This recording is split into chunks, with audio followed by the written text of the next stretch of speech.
sampai pilihan itu menentukan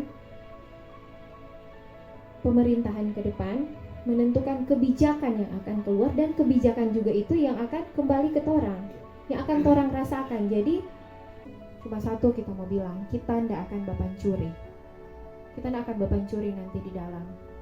Mungkin Bapak Ibu boleh bilang begini, sekarang Anda bilang begitu, ndak akan bapancuri.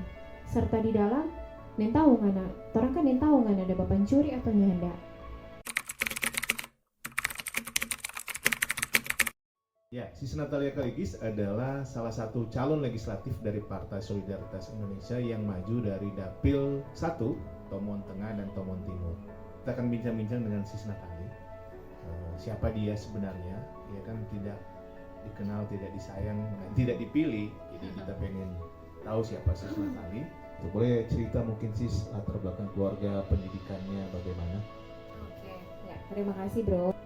Tapi orang tua, almarhum dan almarhumah, kita papi sopir. Jadi sopir mikrolet. Tapi mami itu bidan di salah satu rumah sakit swasta di Kota Tomohon.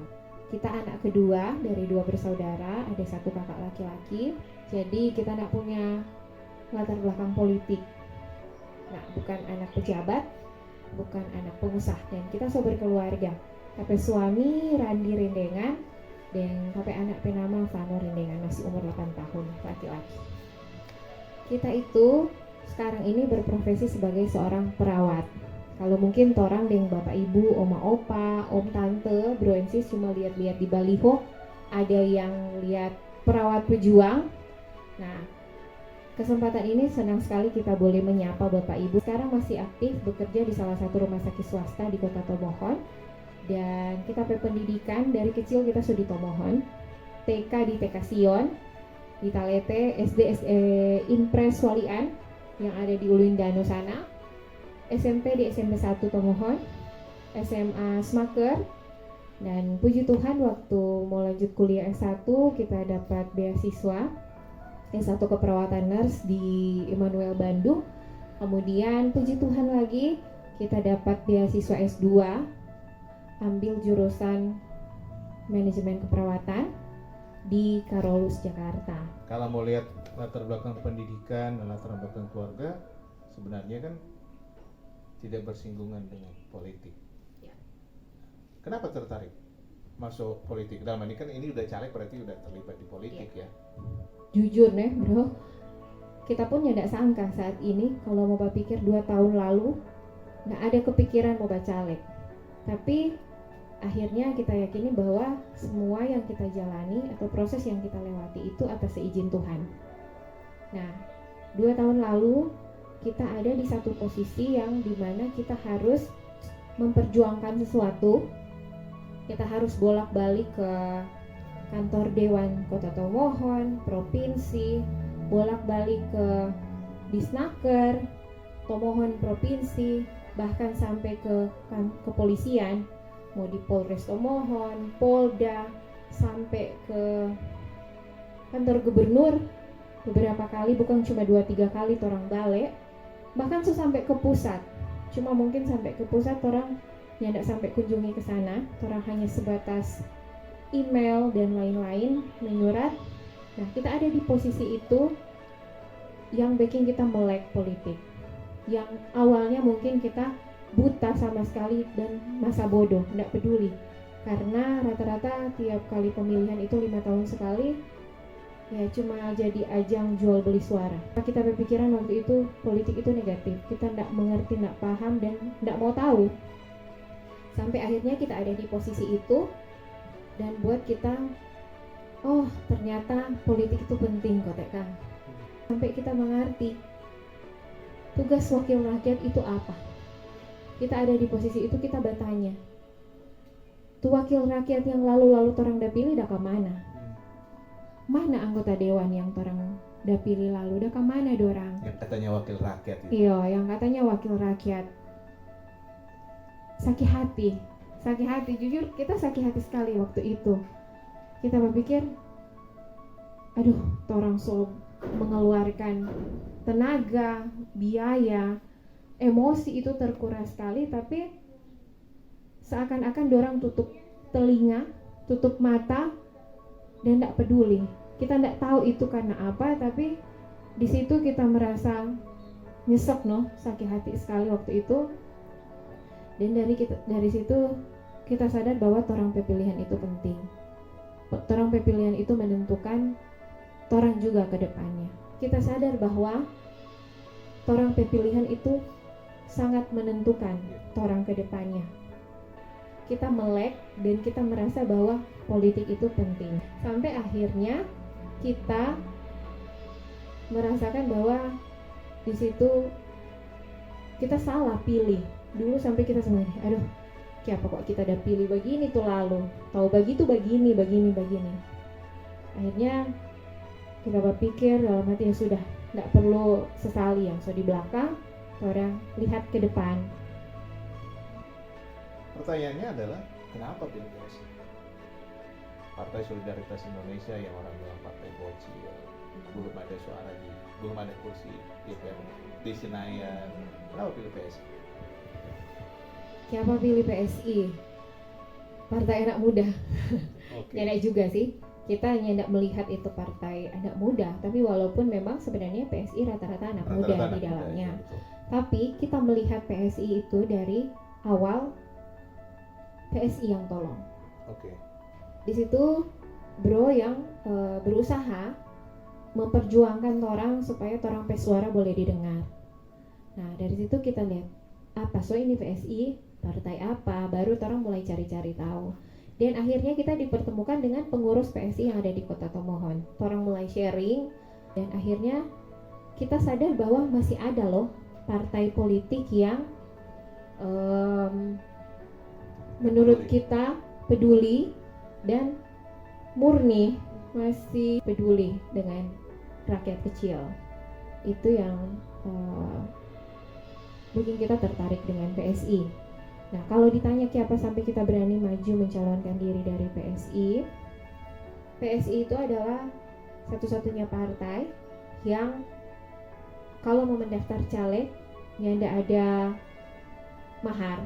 Jadi kalau mungkin di partai politik yang lain ada mahar, ada pemberian, pokoknya.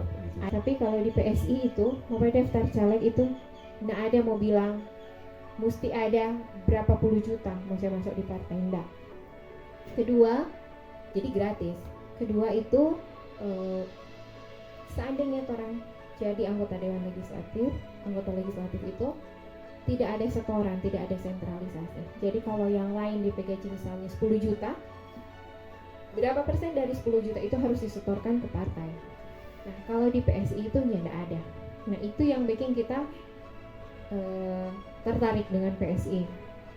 Dan yang paling penting itu ideologinya yaitu anti korupsi dan anti intoleran. Karena menurut kita masalah-masalah yang ada sekarang itu baik di pemerintahan, mau di bidang apapun, di pendidikan, di kesehatan, di pertanian, di dinas manapun itu, di bidang apapun, sebenarnya inti masalahnya cuma satu, korupsi. Kita berani mencalonkan diri di PSI itu ya solidaritasnya. Jadi solidaritas dari anggota dari PSI itu kuat, jadi solid satu dengan yang lain. Yang ada yang mau baku cungkel, yang ada yang misalnya antara anggota dewan satu dengan misalnya satu dapil toh nomor 1 dengan nomor 2 mau baku cungkelnya enggak. Jadi justru orang solid. Soal siapa yang mau duduk nanti itu Tuhan tahu. Tapi yang penting orang solid dalam bekerja. Itu yang kita menjadi nilai plus kita untuk boleh maju di PSI, walaupun memang sebenarnya ada tawaran juga dari partai lain, ada tawaran, tapi kenapa kita pilih PSI ya karena kenapa harus memilih Sis Natalia Kaligis Magister Keperawatan itu kenapa? Oke, ya, makasih Ketua. Kenapa mesti pilih Pak kita? Karena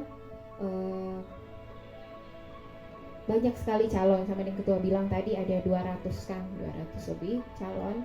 Tapi di antara 200 itu mungkin kita satu orang yang berani untuk bicara. di saat nanti Bapak Ibu percayakan kita jadi anggota legislatif, kita berani mau bicara menyuarakan aspirasi dari Bapak Ibu sekalian.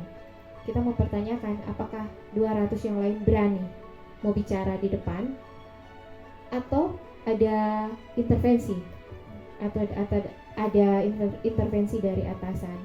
Nah, Itu dari partai maksudnya? iya, dari atasan ya, dari atasan partai maksudnya. Apakah yang lain berani? Nah, alasan juga kita pilih PSI kenapa? Karena di PSI itu nggak ada intervensi. Jadi orang itu dikasih kebebasan, dikasih ruang gerak, dikasih kebebasan untuk orang menyuarakan, untuk orang beraspirasi, untuk orang mengutarakan pendapat, orang ide gagasan dikasih ruang gerak tanpa intervensi, tanpa tekanan dari atasan. Contoh misalnya, kalau orang misalnya dalam rapat atau apa orang mau rapat dengan orang lain atau misalnya orang mau mengutarakan pendapat, jangan sampai ada telepon. Nat, hati-hati ya, dia itu anaknya ini, dia itu kakaknya ini, dia itu pejabat loh, dia pengusaha begini, jangan ngana kore pa dia ya, jangan ngana sontong pa dia. Nah, yang kita suka di PSI itu kita dikasih ruang gerak untuk berbicara tanpa memandang dorang itu siapa, tanpa memandang dorang itu anak pejabat, pengusaha. Jadi gitu. PSI diberi ruang untuk berbicara atas nama rakyat. Iya, Ya, ya. itu yang kita tertarik di PSI, nggak ada tekanan, nggak ada intervensi. Nah, kenapa harus pilih kita? Yaitu, sama yang kita bilang tadi, waktu kita kena masalah lalu, sebenarnya itu bukan kita punya masalah. Itu ada di satu situasi yang dimana menuntut orang di satu organisasi itu harus bicara. Dan teman-teman itu bilang, Nat, minta tolong Joko, ngana yang maju, ngana yang bicara. Karena secara kemampuan orang yakini ngana mampu mau bicara. Kedua, kalau orang kasih yang mau bicara, orang lain kali soalnya tahu mau bilang apa. Kedua, orang peblanga di sini, orang cuma bagantong di sini. Orang ingin tahu kalau misalnya orang bicara hari ini, besok orang sodapa pecat lah, atau sodapa tekanan lah, inilah itulah. Orang mau cari kerja di mana ke siang? Orang cuma bagantong di sini, orang juga butuh mau bersuara, cuma orang mau bicara bagaimana, makanya orang minta tolong ke siang Natjo yang bicara. Nah itu, di situ kita nak tega, kita berusaha untuk bicara, untuk maju. Makanya dari situ kita yakin bahwa kita berani mau bicara. Artinya kalau diberi kepercayaan oleh Iya, masyarakat, kalau yang diberi ada di Tomon kepercayaan, Tengah dan Bapak Tomon Ibu Timur, berkenan mau pilih Pak kita salah satu anggota caleg yang mau, yang tidak tega, yang mau memperjuangkan aspirasi ataupun pendapat dari masyarakat Kota Tomohon. Gitu. Terima kasih sis, ini luar biasa sekali. Jadi itu masyarakat yang ada di Tomohon Tengah dan Tomohon Timur. Jadi jangan sungkan untuk pilih sis Natalia Kaligis, Partai Solidaritas Indonesia nomor urut 1. Mungkin ada pesan-pesan terakhir? Bukan pesan-pesan closing statement dari, mungkin ada closing statement dari Sis Natali. Cuma satu kita mau bilang, kita tidak akan bapancuri. Kita tidak akan bapancuri nanti di dalam. Mungkin Bapak Ibu boleh bilang begini, sekarang Anda bilang begitu, tidak akan bapancuri. Serta di dalam, tahu ngana, orang kan tahu ngana ada bapancuri atau nyanda. Nah, memang betul Bapak Ibu, manusia itu bisa berubah. Sekarang orang bilang ini, 5 menit kemudian bisa berubah. Tapi kita bisa yakinkan Bapak Ibu, kenapa kita bisa bilang begitu? Karena di Partai Solidaritas Indonesia itu orang diawasi atau diberi pagar atau diberi rambu-rambu. Salah satunya dengan kebijakan dari Ketua PSI Sulawesi Utara bahwa mewajibkan semua anggota legislatif yang terpilih itu wajib memberi laporan setiap bulan, laporan kerja. Jadi di dalam laporan itu soalnya dia apa-apa dia baking setiap hari itu dia laporan harian, apa-apa dia baking setiap hari, bahkan sampai laporan keuangan pun itu transparan. Dan laporan itu diserahkan ke masyarakat, bukan diserahkan ke atasan secara tertutup, tapi dibuka ke masyarakat. Nah, itu yang menjadi rambu-rambu buat orang, sampai buat kita sendiri pun, sampai kita yakin kita berusaha kita tidak akan berpencuri. Kedua, anggota legislatif yang terpilih dari Partai Solidaritas Indonesia itu sebelum dilantik wajib bertanda tangan di atas fakta integritas, fakta yang bertanda tangan di atas materai yang menyatakan bahwa jika didapati yang bersangkutan terbukti melakukan korupsi, berarti aset dari yang bersangkutan yang akan disita. Jadi seperti orang ketahui bersama, Bapak Ibu tahu bahwa salah satu goal dari Partai Solidaritas Indonesia adalah mengesahkan Undang-Undang Perampasan Aset di pusat. Jadi sebelum itu orang kejar di sana untuk disahkan, itu diberlakukan dulu di dalam internal partai. Nah, itu yang menjadi rambu-rambu juga untuk kita untuk tidak melakukan korupsi atau nyendak pencuri. Jadi mungkin itu yang kita bisa janjikan. Kita mau bicara di dalam tanpa tekanan dan kita tidak akan pencuri. Itu. Terima kasih. Luar biasa sekali, Ustaz. Jadi jangan ragu-ragu Bapak Ibu untuk pilih Sis Natalia Kaligis. Jadi for masyarakat Kota Tomohon yang ada di Dapil 1, yang ada di Kamasi, kita kota orang Kamasi Lewet tepatnya, yang ada di Kamasi 1, di Kolongan, terus di Matani, Talete, di Paslaten, baru naik ke atas di Rurukan dengan Kumal. Izinkan kita melamar menjadi anggota legislatif atau wakilnya Bapak Ibu, wakilnya Oma Opa, wakilnya teman-teman semua di Legislatif Kota Tomohon. Terima kasih.